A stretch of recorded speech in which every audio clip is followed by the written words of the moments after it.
Hey guys, welcome to Backpack Cafe. My name's Jam, and I want to walk through yet another one of these Theravada Buddhist temples located in Phnom Penh, Cambodia, and take a look at some of the different artistic features, the architectural elements, and have an unstructured, just stream of consciousness discussion about some of these different icons and scenarios, scenes that we see, characters depicting some part of a story, and try to get to some deeper understanding of what some of this stuff implies. Some of these things are rather confusing, and they incorporate different avenues of cultural history in Cambodia. And by saying this, what I'm talking about is you just noticed there were Chinese zodiac figures. So there's a Chinese element to this. There's also a very strong Hindu element, which is like the underlying backdrop to the development of Cambodia's history, as well as two distinctly different forms of Buddhism, Theravada, which these temples are in the form of a Theravada Buddhism, the predominant religious aspect to modern day Cambodia, as well as there's occasional Mahayana Buddhism being shown in some of the symbolism or some of the icons that occasionally appear in these temples. So we've got this mixture. Now, all of those different elements had appeared, in the course of Cambodia's history. And so just taking those different elements and incorporating them into, these locations, which, although are Theravada Buddhist in intent, there are also different elements from other belief systems and even cultural backgrounds that have made their way here. And sometimes that gets to be quite confusing as to what we might be looking at as a result of this soup of different historical elements. The story of the Buddha and the life of the Buddha, with different scenes in his life that had taken place in his path to enlightenment, those will consistently show up, of course, especially whenever we look at the paintings that are on the walls inside of the pagodas or the pavilions or the large halls for a lot of people to go in, and they have different ceremonies and things. A lot of the storyline itself also falls onto this background of Hinduism that had existed at the time of the Buddha's life, at least as far as the Vedas go. Now, I don't think that there are any moments in the story of the life of the Buddha where such things as the Ramayana or the Mahabharata show up. And I don't think that in the stories of the Ramayana or the Mahabharata there's any references to the Buddha. So those two, or three rather, if we count Ramayana and Mahabharata as separate, and Buddha's life as these three developing systems that were eventually written down at about the same time, developed in an overlapping way, to not reference off of each other is kind of a curious feature that I don't quite understand fully.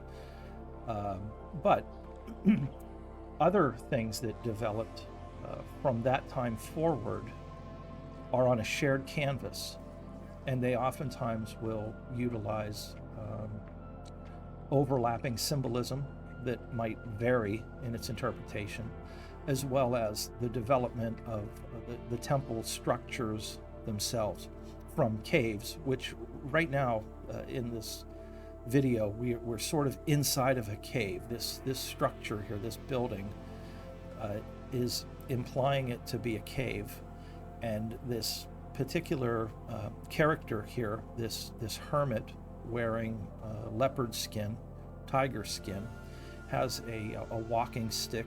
Sometimes he's shown carrying like a pot of water. There you can see that he's being depicted in a cave itself, just like this structure is being implied to be a cave. And I noticed this in other locations around different temples as well. There's oftentimes these small cubicle huts with that particular character or even a Buddha on the inside. And those are, very representative of the origin to freestanding temple structures.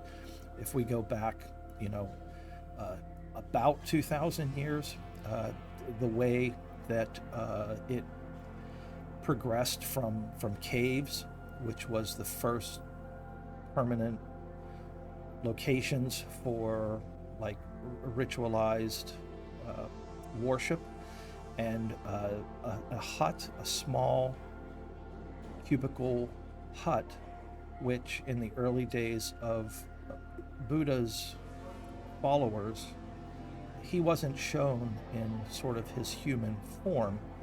Sometimes it might have been a footprint or an empty throne, a tree, umbrellas over the tree perhaps, sometimes a small hut-like structure implying the housing of something sacred, right? Perhaps like a sage or the Buddha himself, especially when it was shown with the tree and the umbrellas coming out of it, and it was a simple cubicle hut. When it was in caves, they start to incorporate architectural, structural features of a hut into the carvings on the inside of these caves, so that the cave being used for worship or for living quarters of these monks is being stylized after a wooden simple hut. At some point, they start to create freestanding stone or brick structures, which are this simple cubicle hut. But now this cubicle hut is being, referencing a cave. So the cave in the beginning, with the small hut sort of being like implied in the cave, now the small hut, whether it's stone or brick, is indicating a cave. So they have sort of swapped their an overlap of a cave and a hut in the cave. Hindus started to adopt this practice. It was Jains and Buddhists at first, and maybe even in some of the same locations, these structures that were being used for burial remains of the Buddha or important monks, stupas, are sort of like mounds of solid ground, not like a hollow chamber inside that you could walk into, but they were solid, covered with stones, like a dome would be built over top of it. That was the original stone structures used as like ritualized worship locations for pilgrimages and things like that, housing relics of the Buddha into the caves, where they were starting to use those as a location for worship, and then into the freestanding cubicle huts. Then these cubicle huts begin to, in order to create more like of a strong vertical axis, so that there's this tall, it pulling you upward, right? So these cubicle huts become like doubled. There's now a smaller doubling of it on top, and maybe even another smaller version of itself on top of it. So it's manifestations of itself going higher and going out as well at some point. And we're going to see that an example in these, we're going to call these stupas chetis, although sometimes the vocabulary for these gets a little bit confusing because we're going to talk about different things as stupas, and they're not these individuals for use. They were originally for the Buddha's relics. Now they use them for family members or other people's ashes and remains. So different families build these funerary huts. And you can see what I mean by the cubicle, often with a small porch on the front. And that by itself is the earliest development of these freestanding temples, essentially. And then the manifestation of it on top of itself again and again, as well as going out. And then whenever we get to the time of, say, Angkor, and we have this highly stylized form of the cubicle hut with manifestations of itself going up and going out, this is what we have when we get to these, very developed structures. So, I mean, the story could go on, and I could go through the same video and give a complete different storyline, and it's going to take endless amounts of video to get through these stories that I wish to share with you. So thank you for joining me so far.